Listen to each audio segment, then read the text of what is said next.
Hey guys, welcome back. So, this is a pretty crazy story of squatter rights in New York City. So, this is an old law that it should not still be on the books because it was back, I think, before the Revolutionary War. Which, that was a minute ago, but I still tease my British husband about it every 4th of July. So imagine this is your circumstance. Pretend you're Adele Angeloro and you inherited a house from your dad. I assume from passing away. Normally it's how we inherit things. When she visited the property in January, it was vacant. When she visited the property in February, there was a different door. And it was no longer vacant. So Brian Rodriguez had infiltrated the property in a criminal way. He has other criminal convictions. And so this is not a new thing for him. He wasn't hungry, whatever. He wasn't like destitute and desperate. That's not what this is. So he moved in and then he subletted other rooms in the house to other people. So he's collecting money from these people that he's illegally moved in there. And Adele now has to go through the lengthy eviction process to evict these people. Now, I believe that Brian Rodriguez, the guy who started this whole thing to begin with, has been removed from the property. Now, Adele says she does not know Brian or anybody else that's living in this house. She did not sublet it to him. And he actually initially got her removed from the property. I think he showed a fake rental agreement saying that he has been there for a couple months now, that he went through a realtor and this is his property agreement, his rental agreement. But none of that's actually true. The problem happened was when the day Angelaro came to change the locks. Rodriguez returned to the house and pushed in through the entry, arguing that he had legal rights to the unit, and he called the police. Which is, you got big balls there, dude. You got some big balls there. But seriously, could you imagine? Could you imagine this was you? So when police officers arrived at the scene, Rodriguez claimed that he was the legal tenant being harassed by the owner to unlawfully evict him.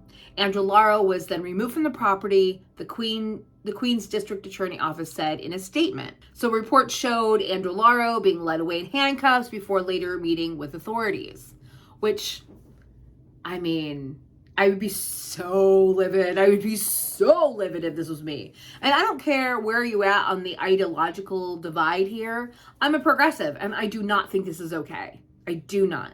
And I'm pretty sure Republicans, libertarians, all of the people from the political spectrum, can we just all agree that if it's your house that you are paying for, that you have legal right to, that people that are squatters should not have tenant rights, right? I think we can pretty much all agree on that. I do not believe for a second that someone that criminally accesses a property, trespasses onto a property, has any legal right to that property.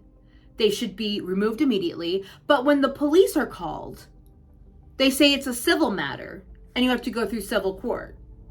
And getting a court date is almost impossible. You can't get one quickly. I think that was a really long wait line.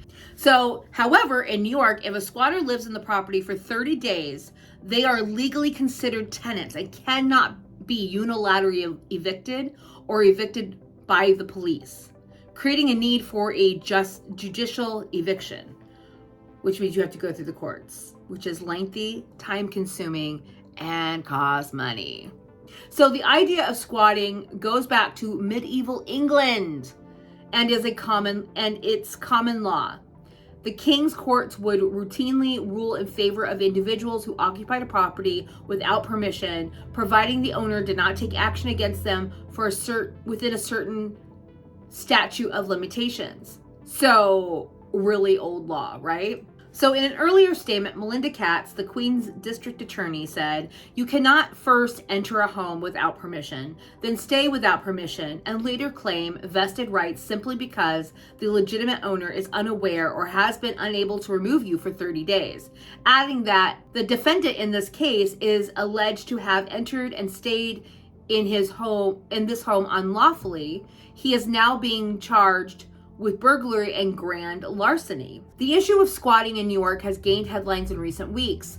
The state has regulations that if someone has stayed in the property for 30 days, they can argue that they have rights of tenants. But experts have also said that instances of people taking over someone else's home are rare, and that some landlords are using the issue to deny people their rights as tenants, which complicates the issue. I believe he's been evicted. So according to Eyewitness News, ABC, the New York governor signs, oh, for fuck's sake, I hate these ads. The New York governor signs new squatter law after 7 on your side investigation. Governor Kathy Hochul signed a portion of the New York state budget Monday morning that will change the way tenants are defined in state law. Lawmakers say it will make it easier for police to intervene in squatting cases instead of having to take them to a housing court. The new law takes effect immediately and comes over a series of 7 on your side investigations into the growing problem. Over the weekend, both state assembly and state Senate passed new bills. It is a small change that lawmakers say will have a big impact. They voted to change the state property law, stating a tenant should not include a squatter. They are hoping to make it easier for police to intervene in cases where someone enters a home without permission or legal paperwork instead of having to take them to housing court. 7 on Your Side Investigates has reported on numerous cases of accused squatters, including one that is criminally charged in last week in Queens after reports that at least 4 lawmakers filed anti-squatting legislation, which led to last-minute compromise over the weekend. Yeah, and that's really scary. That's scary that someone can just break into your home. Let's say you've been gone for 30 days. Let's say you're on vacation. Let's say you're in the hospital. And if you're in New York, someone could just go into your house for 30 days and without your knowledge. Sometimes people go abroad for several months at a time, and they may have a neighbor maybe watch over it, but maybe not. And you've locked your door, but someone is able to break in, and then you cannot get them out, because this homeowner is still required to pay all the utilities, the property tax, mortgage if that's applied. They still have to pay everything just because she has no access to the property. She can't turn off lights, she can't change locks, she can't do any of that. So I don't know what this means for her situation, but I believe there's another one with a child with Down syndrome. So this one is also in Queens. This is from ABC 7. Suzanne and Joseph Landa bought what they thought was their dream retirement home in Douglas, Queens. It's right next door to family members at the end of a quiet street in a neighborhood they lived in their entire lives. We're looking to hopefully retire and most of all, and provide for my son, Alex, who has Down syndrome, said Susanna Landa, homeowner. But when they bought the dream home in October, they discovered the house came with something they didn't bargain for: a squatter. It has become a nightmare, a total nightmare, said Joseph Landa, homeowner. More than 4 months after purchasing the home, the family says they still can't move in and they face numerous roadblocks. I wake up and I go to sleep about the same thing. When is this guy going to come out? Susanna said. We can't believe it. We cannot believe it, the mother of 3 said. The man they are now taken to court is Brett Flores. Court documents show Flores is hired by a former elderly homeowner as his caretaker until the man passed away. And in January 2023, Flores was paid $3,000 a week to care for him. Records show Flores claims he has license to stay in the house from the previous owner. In New York City, squatters have rights after living in the premises for 30 days. If you have no lease, you're not paying rent. What is your right? Joseph said. So this guy that's squatting in this house that's worth $2 million was taking care of the previous owner. And according to this guy, he has rights from the previous owner to stay in it. But however, the house got sold. So how the house got sold with this guy still living it, I don't know. I mean, would they not know that? Did they just think he was going to move out? I don't know. I just don't know about that. But now they have to take Flores to landlord-tenant court to get him evicted. So apparently, according to ABC7, they've already had 5 hearings in civil court, but claims the process keeps getting delayed. Flores has showed up to court without an attorney, and most recently he filed for bankruptcy. So that prevents everything from going forward until he goes through bankruptcy court. So this guy is doing all the tactics he can to stall. Meanwhile, like the other homeowner, they are paying all the bills, including thousands of dollars in utilities, and they have to pay the mortgage. Could you imagine what a mortgage is on a $2 million home and you can't even live in it? That's insane. That's insane. It's insane someone could buy a $2 million home, but it's insane. So it's very crazy. Our system is broken, Susanna said. I never would imagine we have no rights at all, nothing, zero. What? It makes me feel completely forgotten in this legal system, unfair, and not able to do anything, Joseph said. The next court date is scheduled for April, so this was before that. So I don't know.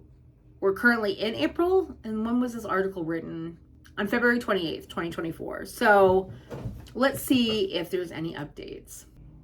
No, apparently there's no updates. So when that has an update, I'll make an updated video, but that's just insane. It's insane.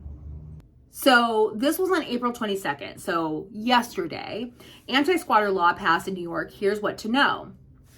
So this is according to Sylvie. So let me know in the comments down below what you think about this. I want to hear your thoughts.